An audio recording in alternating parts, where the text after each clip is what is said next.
നോക്കിക്കേ, ഒന്നും പറയണ്ട. എന്തൊരു പെണ്ണല്ലേ ഞാൻ പറയുന്നത്, അത് കേൾക്കാം. എടാ, ഈ ഹോട്ടലിന് ഒരു 50 ലക്ഷം രൂപ ഞാൻ ലോൺ എടുക്കാൻ വേണ്ടി പോവാ. ഈ ഹോട്ടൽ അങ്ങോട്ട് വെക്കുന്നത് നിസാര ഹോട്ടലല്ല, ഒരു കിടുക്ക ഹോട്ടലാണ് ഞാൻ അങ്ങോട്ട് വെക്കുന്നത്. ഇനി ഇവരെ ഞാൻ തുരത്തി പറഞ്ഞങ്ങ് വിടും. അവന് ഇതിനകത്ത് വീതമൊന്നും ഇല്ല.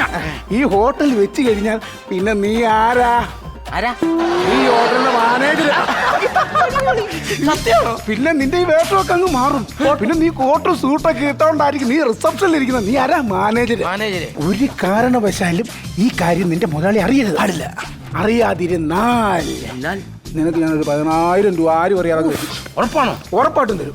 പറയരുത്. അറിയത്തില്ല. ദൈവത്തിലാണ് പറയരുത്. പറയത്തില്ല. എന്നെ തൊട്ട് സത്യം ചെയ്യും. മുതലാളിയാണോ? സത്യം പറയത്തില്ല. എനിക്ക് വിശ്വാസമാവന. പറയില്ല. പറയത്തില്ല എന്ന് പറഞ്ഞ, പക്ഷേ ഇതിനപ്പുറം കയറിയാൽ ഞാൻ പറയും. അറിഞ്ഞോ? മുതലാളി അകത്തുകാരെ സൂക്ഷിച്ചു ഉറങ്ങുവായിരുന്നു. കാര്യം പറയണം. ഈ കട പണയം വെച്ചിട്ട് പൈസ എടുക്കാൻ പോണെന്ന്. അങ്ങനെ ഇതാണ് കുറച്ച് നാളായിട്ട് ഇവിടെ കിടന്ന് മണത്തതല്ലേ. ഞാൻ എന്റെ അമ്മയുടെ മൂത്ത മോനാണെങ്കിൽ ഇവിടെ ഒരു ഈച്ച കുഞ്ഞ് അനകത്തില്ല. എനിക്ക് ലോൺ കിട്ടാൻ പോകില്ല. പൊന്നു മോനെ, ഞാൻ ഈ ഹോട്ടൽ ഉണ്ടെങ്കിൽ ഞാൻ പണയം വെക്കും. ഇടുക്കൽ ഒരു ഹോട്ടൽ പണിയും. നിന്നെ ഞാൻ ഇവിടെ ഇറക്കി വിടും. 50 ലക്ഷം രൂപ ഞാൻ മേടിക്കും. നീ പണയം വെക്കും.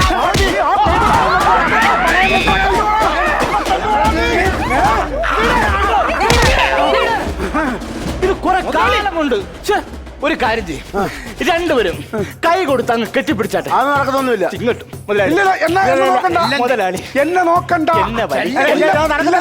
ഇല്ല, ഒന്നുമില്ല.